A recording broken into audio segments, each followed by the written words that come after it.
ক্ষমতায় বসা একজন বলতেন, আমি মাদের কষ্ট বুঝি। তিনি বলতেন যে আমি মা হারিয়েছি, বাপ হারিয়েছি, আমি এরকম সন্তান হারা মা বাপের কষ্ট বুঝি। কিন্তু প্রমাণ তো পেলাম না।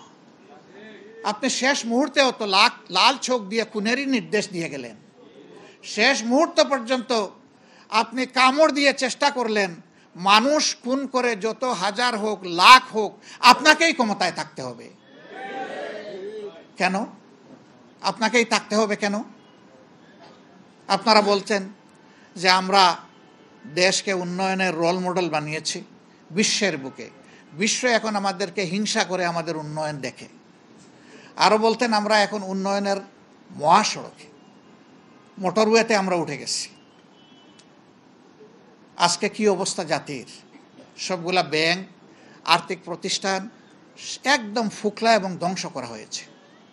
বাগ বাটুরা করে মা খালা ভাই বোন সবার মধ্যে বানরের পিঠা বাগাবাগি করা হয়েছে। আজকে মাঝে মাঝেই শুনতে হয় ব্যাংকের সর্বোচ্চ গার্জিয়ান ব্যক্তিটি বলেন যে কোনো সময় কয়েকটা ব্যাংক বন্ধ হয়ে যেতে পারে। কাদের কারণে?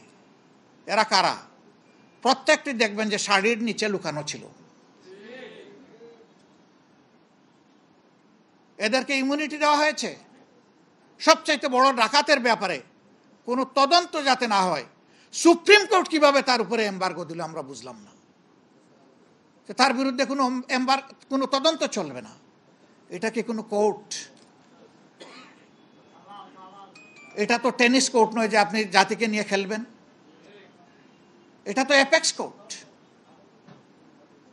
এখানে তো আইন অনুযায়ী চলবে। কিন্তু আইনকেও দালালির চরম সীমায় নিয়ে যাওয়া হয়েছিল।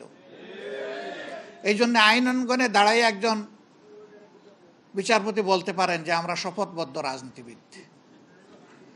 আপনার যদি রাজনীতি করার ইচ্ছা থাকে তো আপনি ওই গাউনটা ছেড়ে চলে আসেন। আপনি বেঞ্চে বসেন কেন? আপনি বারে এসে বসেন।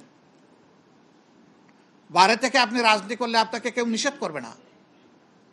কিন্তু যতক্ষণ পর্যন্ত আপনি বেঞ্চে বসা থাকবেন আপনি কথা বলার কোনো অধিকার রাখেন না।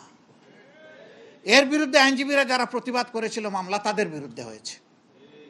যেখানে এই বিচারপতির 1 সেকেন্ড এই কথা বলার পরে তার আসনে বসার নৈতিক এবং আইনগত বৈধতা তিনি হারিয়েছেন, তার চলে যাওয়া উচিত ছিল। তাকে প্রোটেকশন দেওয়া হয়েছে, আর প্রতিবাদ যারা করেছেন অন্যায়ের তাদের বিরুদ্ধে মামলা দায়ের করা হয়েছে। সবসময় আমরা শুনতাম বিচার বিভাগ স্বাধীন, আমরা শুনতাম কেউ আইনের ঊর্ধ্বে নয়, আইন সবার জন্য সমান।